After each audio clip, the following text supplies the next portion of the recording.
Welcome friends to our channel Priyanka ma'am physics. आज आपण 11वी सायन्समधील पहिला टॉपिक युनिट्स अँड मेजरमेंट याचा स्टडी करणार आहोत. आपल्या पूर्वीच्या लेक्चरमध्ये आपण युनिट्स म्हणजे काय ते पाहिलं होतं. फंडामेंटल क्वांटिटी, डिराइव्ड क्वांटिटी म्हणजे काय, सिस्टीम ऑफ युनिट्स म्हणजे काय हे पाहिलं. आताच्या लेक्चरमध्ये आपण काय करूयात तर काही डिराइव्ड क्वांटिटीज आणि त्यांचे युनिट्स सॉल्व्ह करून पाहूयात. Now next point is derived quantities and units. First quantity is a velocity. Now we know that the formula for velocity is change in displacement with respect to time.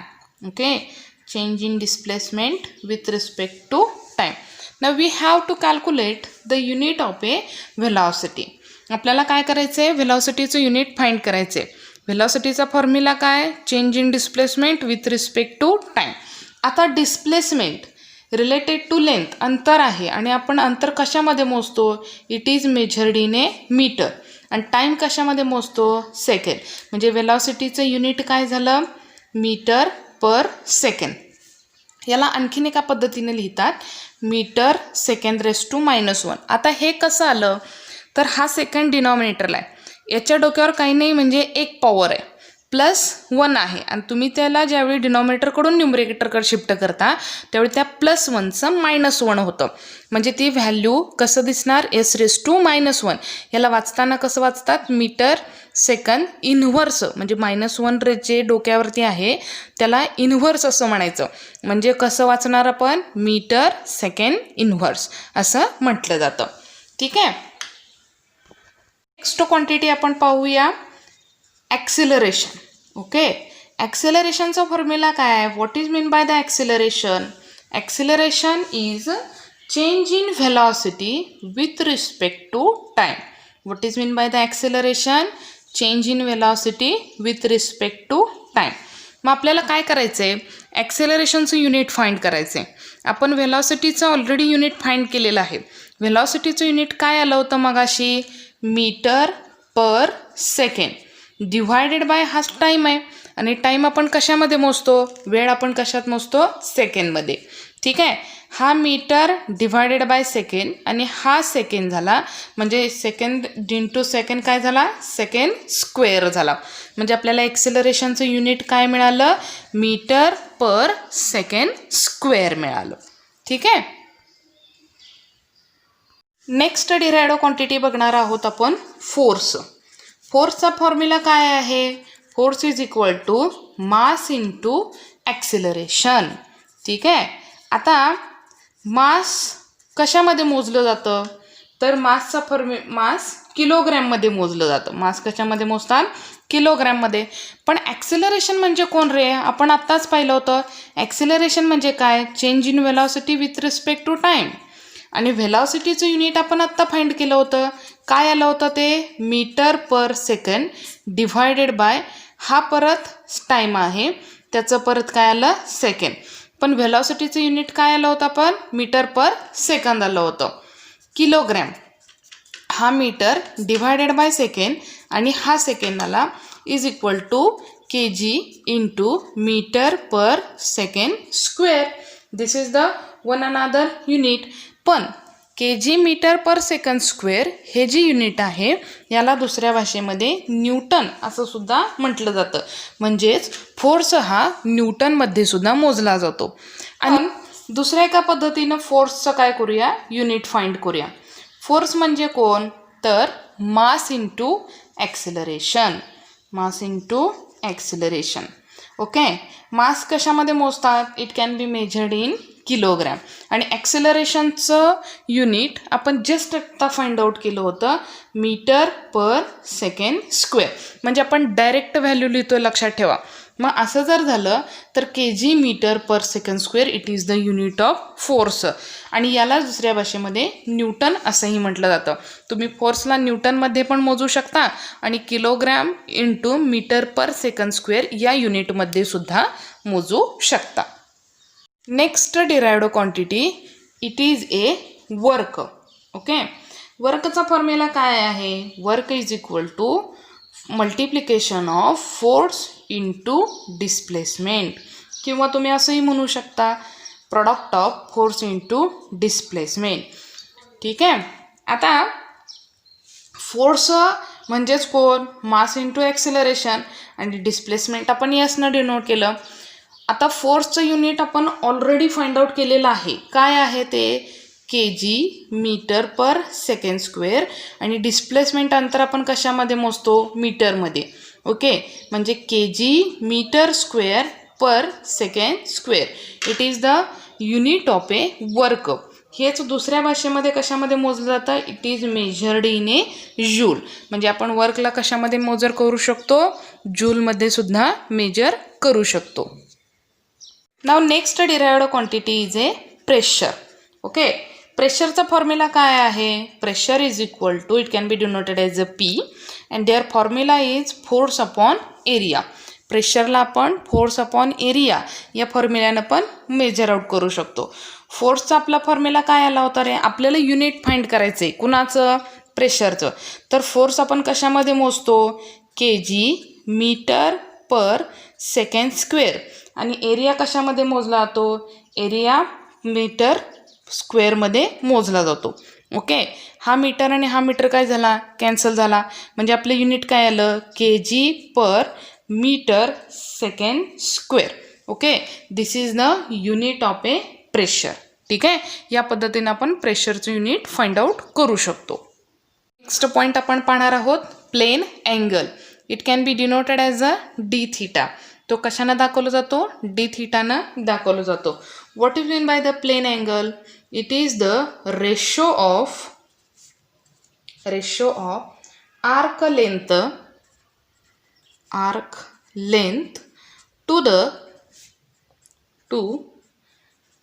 the radius of circle, to the radius of a circle. It is called a plane angle. दोन गोष्टींचं ratio आहे, कोण, arc length आणि radius of a circle यांचं जे गुणोत्तर आहे त्या गुणोत्तराला प्लेन अँगल असं म्हटलं जातं. हा प्लेन अँगल डी थिटानं काय केला जातो, डिनोट केला जातो. चला तर मग आपण समजून घेऊया की what is mean by plane angle. असं कन्सिडर करा की हे एक सर्कल आहे. ओके, पार्टिकल ए या ठिकाणाहून बी या ठिकाणी काय झाला, मूव्ह झाला. हा सर्कलचा सेंटर आहे, तो आपण कशानं डिनोट केलेला आहे, ओनं डिनोट केलेला आहे. ठीक आहे, ओ पासून ए पर्यंतचं अंतर म्हणजे ती त्या सर्कलची कोण आहे, रेडियस आहे, आणि ती आपण कशानं दाखवतोय, आरनं दाखवतोय. पार्टिकल कुठून कुठवर गेला, ए पासून बी पर्यंत, म्हणजे हा एवढा पोर्शन गेला. पार्टिकलनं कवर केलेलं जे लिनियर डिस्प्लेसमेंट आहे, रेषीय अंतर ज्याला आपण म्हणतो, म्हणजे हे जे डिस्टन्स आहे या डिस्टन्सला आर्क लेंथ म्हणायचं. म्हणजे पूर्ण सर्कल नाही कंप्लीट केलं, त्या सर्कलचा थोडासा भाग त्या पार्टिकलनं काय केलं आहे, कंप्लीट केलेला आहे. तो जो छोटा भाग आहे म्हणजे पार्टिकल ए पासून बी पर्यंत, त्याला काय म्हणतात, आर्क लेंथ असं म्हटलं जातं. आणि ती आर्क लेंथ कशाने डिनोट केली जाते, डी एसनं काय केली जाते, डिनोट केली जाते. ज्यावेळी पार्टिकल हे अंतर कव्हर करतो लिनियर डिस्प्लेसमेंट, त्यावेळी तो ठराविक अँगल ही कव्हर करतो. तो जो अँगल आहे तो अँगल कशाने डिनोट केला जातो, डी थिटानं कव्हर केला जातो. आणि ह्या डी थिटालाच प्लेन अँगल असंही म्हटलं जातं. आणि आर ही त्या सर्कलची कोण आहे, रेडियस आहे. तर मग फॉर्म्युला काय सांगतो, आपली डेफिनेशननुसार फॉर्म्युला कसा तयार होणार बघा बरं. Plane angle d theta is equal to ratio of कुणाचं गुणोत्तर, arc length upon radius. Arc length आपण कशानं दाखवतोय, डी एसनं, d s upon radius r. Plane angle it is the ratio of arc length to the radius of a circle. Okay, दुसरी महत्त्वाची गोष्ट, हा जो प्लेन अँगल आहे हा कशानं मेजर केला जातो, त्याचं युनिट काय आहे, it is measured in a radian. कशानं मोजला जातो, रॅडियन. तुम्ही आत्तापर्यंत अँगल हा डिग्रीमध्ये मोजत आलेला आहात, इथून पुढे तो कशामध्ये मोजला जातो, रॅडियनमध्ये काय केला जातो, मेजर आउट केला जातो. त्याच्या पुढची महत्त्वाची गोष्ट की ही जी गोष्ट आहे अँगल किंवा प्लेन अँगल ही डायमेन्शनलेस आहे.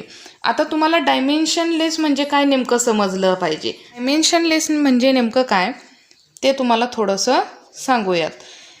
अँगल डी थिटा आहे.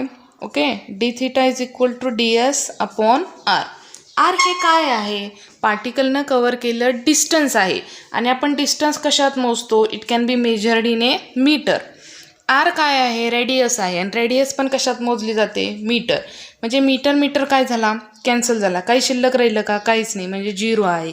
म्हणजे याला लेंथ, मास आणि टाईम या 3 ज्या गोष्टींवरती आपण डायमेन्शन्स काढतो ते डायमेन्शनच येत नाहीत.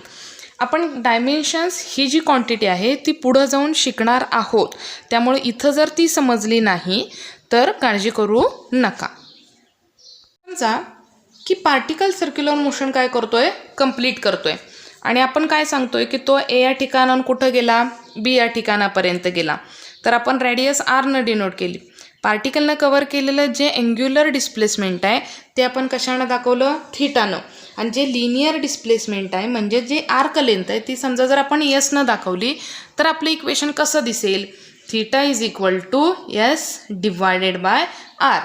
समजा तुम्हाला यस फाइंड आउट करायचे म्हणजे आर्क लेंथ किंवा लिनियर डिस्प्लेसमेंट फाइंड करायचे तर ह्या आरला थोड्यासाठी या ठिकाणी शिफ्ट करा. म्हणजे इक्वेशन कसं दिसेल? S is equal to r into theta किंवा थिटा इंटू आर लिहिलं तरी चालेल. हाही फॉर्म्युला तुम्ही वापरला तरी चालेल. ठीक आहे. Next point is the solid angle. Solid angle कशाने डिनोट केला जातो? It can be denoted as a D ohm. Okay, आणि तो कशामध्ये मोजला जातो? त्याचं युनिट काय आहे? स्टेरेडियन. स्टेरेडियन कशाने दाखवलं जातं? त्याचं सिम्बॉल काय आहे? S r. What is mean by the solid angle? It is the ratio of area of a portion of the surface of a sphere to the square of radius of a sphere. आता आपण समजून घेऊया की solid angle म्हणजे नेमकं काय. Ratio of गुणोत्तर आहे. कुणाचा आहे? Area of portion of a surface of a sphere. सरफेसचा एक छोटासा पोर्शन, एक थोडासा भाग घेतला आहे आपण, to the square of radius of a sphere. म्हणजे आता सर्कलची रेडियस घेतल्या. असं समजा की हे एक सर्कल आहे आणि हा सर्कलचा सेंटर आहे जो आपण ओनं डिनोट केलेला आहे. पार्टिकल ए या ठिकाणाहून बी या ठिकाणी मूव्ह झाला. हा एवढा पोर्शन घेणार आहोत आपण. ठीक आहे. आता हाच पोर्शन मी तुम्हाला थोडंसं या बाजूला दाखवणार आहे. बघा, पार्टिकल ओ या केंद्रकापासून, सेंटरपासून हा एवढा पोर्शन काय केला? त्या पार्टिकलनं कवर केलेला आहे. समजा हा एवढा पोर्शन पार्टिकलनं काय केला? कवर केला. हा चौथा पॉईंट या ठिकाणी, हा पॉईंट या ठिकाणी. पार्टिकलनं काय केला? हा पोर्शन काय केला आहे? कवर केलेला आहे. हा जो आपला एवढा पोर्शन आहे तो एवढा पोर्शन काय केला? कवर केला. त्या सर्कलची ही जी रेडियस आहे ती आपण कशानं डिनोट केली आहे? आरनं डिनोट केलेली आहे. त्याचा सॉलिड अँगल आपण कशानं दाखवतोय? डी ओहमनं. जो या ठिकाणी आहे, हा एवढा भाग जो आपल्याला या ठिकाणी दिसतोय, लक्षात ठेवा, हा एवढा पोर्शन, आणि त्याचा जो एरिया आहे तो या ठिकाणी आहे, हा एवढा एरिया. तर सॉलिड अँगलचा फॉर्म्युला काय तयार होतो? तर solid angle is D ohm is equal to D A divided by R square. बघा, solid angle is equal to the ratio of कोणाचं गुणोत्तर? पार्टिकलनं कवर केलेला हा एरिया जो आपण डी एनं दाखवला आहे upon square of its radius. हे जे अंतर आहे त्या अंतराचा वर्ग, याला म्हणायचं सॉलिड अँगल. हा सॉलिड अँगल स्टेरेडियनमध्ये मोजला जातो असं आपण सांगितलेलं आहे. ठीक आहे. आता असं समजा की पूर्ण एंटायर स्पियरसाठी आपण काय करतोय? सॉलिड अँगल फाइंड आउट करायचं आहे. म्हणजे टोटल सॉलिड अँगल आपण कशाने डिनोट केला? अल्फानं. आणि त्याचा जो एरिया आहे डी ए तो किती येणार आहे? तो डी ए किती येणार आहे? 4 पाय आर स्क्वेअर. तो या ठिकाणी प्लेस केला. 4 पाय आर स्क्वेअर अपॉन हा किती आला? R square. आर स्क्वेअर काय झाला? कॅन्सल झाला. उरला ओहम किती? 4 पाय स्टेरेडियन. पूर्ण होल एंटायर स्पियरसाठी सॉलिड अँगल किती येतो? 4 पाय स्टेरेडियन एवढा येतो. ठीक आहे. नेक्स्ट आपण पाहणार आहोत relation between radian and degree. Radian आणि डिग्रीमधलं रिलेशन आपण काय करणार आहोत? शोधणार आहोत. समजा पाय रेडियन एवढी व्हॅल्यू आहे. पाय रेडियन पाय, रेडियन कुठल्या साईननं दाखवली जाते, तर या साईननं रेडियन दाखवला जातो. मग 1 पाय रेडियन म्हणजे किती डिग्री, तर 180 डिग्री असतो. पाय बाय 2 रेडियन. ओके, आता मी रेडियन परत लिहित नाही, रेडियनचं साईन यूज केलं. पाय बाय 2 रेडियन म्हणजे किती आलं, 180 डिवायडेड बाय 2 म्हणजे किती आला, 90 डिग्री. पाय बाय 2 रेडियन म्हणजे किती डिग्री, 90 डिग्री आला. मग आता समजा की आपल्याला जे आपल्याकडं आहे रेडियन किंवा डिग्री, त्या डिग्रीला रेडियनमध्ये काय करायचं आहे, कन्व्हर्ट करायचं आहे. डिग्री टू रेडियन आपल्याला व्हॅल्यू काय करायचे आहे, कन्व्हर्ट करायचे. तर ती कशी करणार, तर ती जी डिग्रीतली व्हॅल्यू आहे डिग्री, ओके, मल्टिप्लाइड बाय पाय अपॉन 180, त्या व्हॅल्यूला कितीनं मल्टिप्लाय करणार, पाय अपॉन 180नं मल्टिप्लाय केला की डिग्रीचं रूपांतर कशामध्ये होणार, रेडियनमध्ये होणार. करून बघूयात आपण. बघा, 90 डिग्री समजा आपण काय केली, व्हॅल्यू घेतली 90 डिग्री, त्याला मल्टिप्लिकेशन कितीनं करतोय आपण, पाय अपॉन 180. 91 जा 90, 92 जा 180 म्हणजे किती आलं, पाय बाय 2 रेडियन. बघा मगाची व्हॅल्यू आली का, pi by 2 radian is equal to 90 degree. Okay, second की समजा आपल्याला डिग्री टू रेडियन केलं, आता रेडियन टू डिग्री करायचं असेल तर आपण कसं करणार, ते आपण काय करूया, चेक करूया. आपण कोण करणार आहोत, रेडियनचं कन्व्हर्जन डिग्रीमध्ये करणार आहोत. दिलेली व्हॅल्यू रेडियनमध्ये जी असेल तिला मल्टिप्लाय बाय 180 डिवायडेड बाय पाय केलं की आपली व्हॅल्यू रेडियनमधून कशात कन्वर्ट होणार आहे, डिग्रीमध्ये कन्वर्ट होणार आहे. एक एक्झाम्पल पाहूया. समजा पाय रेडियन एवढी व्हॅल्यू आहे, मल्टिप्लायड बाय किती येणार आहे आपली value, 180 divided by pi. Pi pi gates cancel, उरलं किती, 180 डिग्री. म्हणजे पाय रेडियन याचं उत्तर किती आलं, 180 डिग्री. ओके, आणखीन एक एक्झाम्पल पाहूयात. सपोज पाय बाय 2 रेडियन, ओके, एवढी काय आपली व्हॅल्यू आहे, तर pi by 2 multiplied by 180 divided by pi. Pi pi gets cancelled out, 180 divided by 2 and there answer is 90 degree. Pi by 2 radian म्हणजे किती डिग्री आला, 90 डिग्री आपलं काय आहे, आन्सर आहे. ठीक आहे, नेक्स्ट आपण पाहणार आहोत 1 रेडियन म्हणजे किती डिग्री ते आपण फाइंड आउट करूया. 1 रेडियन म्हणजे किती degree, 1 radian is equal to, आपण काय सांगतोय, रेडियनला डिग्रीत कन्वर्ट करायचं असेल तर कितीनं मल्टिप्लाय करणार, 180 डिवायडेड बाय पायनं मल्टिप्लाय करायचं. ठीक आहे, मग 180 डिवायडेड बाय पाय, पायची व्हॅल्यू किती असते, 3.14, ही फिक्स व्हॅल्यू असते, लक्षात ठेवा. आणि त्या व्हॅल्यूनं 180ला जर आपण डिवाइड केलं तर आपला आन्सर येतं 57.297 डिग्री. म्हणजेच 1 रेडियन म्हणजेच किती डिग्री येतं, 57.297 डिग्री एवढं काय येतं, उत्तर येतं. मग 1 डिग्री म्हणजे किती रेडियन तेही फाइंड आउट करू. 1 degree is equal to pi upon 180 degree. आपण सांगतोय की डिग्रीला रेडियनमध्ये कन्वर्ट करायचं असेल तर पाय छेद 180नं काय करतो आपण, डिवाइड करतो. तर पायची व्हॅल्यू किती आहे, 3.14 डिवायडेड बाय 180, यानं काय केलं आपण, डिवाइड केलं 3.14ला 180नं, तर उत्तर येतं 1.745 इंटू 10⁻² रॅड. 1 डिग्री म्हणजे किती रॅड, 1.745 इंटू 10⁻² रॅड एवढं. 1 डिग्री म्हणजे किती मिनिट आहे, तर 60 मिनिट आहे. ओके, मग 1 मिनिट म्हणजे किती रॅड असतं, तर 2.91 इंटू 10⁻⁴ रॅडियन एवढी त्याची व्हॅल्यू येते. 1 मिनिट म्हणजे किती सेकंद, 60 सेकंड्स. ओके, मग 1 सेकंड म्हणजे किती रेडियन, तर 4.847 इंटू 10⁻⁶ रॅड. ओके, जर आपणास माझा व्हिडिओ आवडला असेल तर लाईक आणि सबस्क्राईब जरूर करा आणि आपल्या इतर वर्गमित्र मैत्रिणींशी तो शेअर करा. Thank you dear students.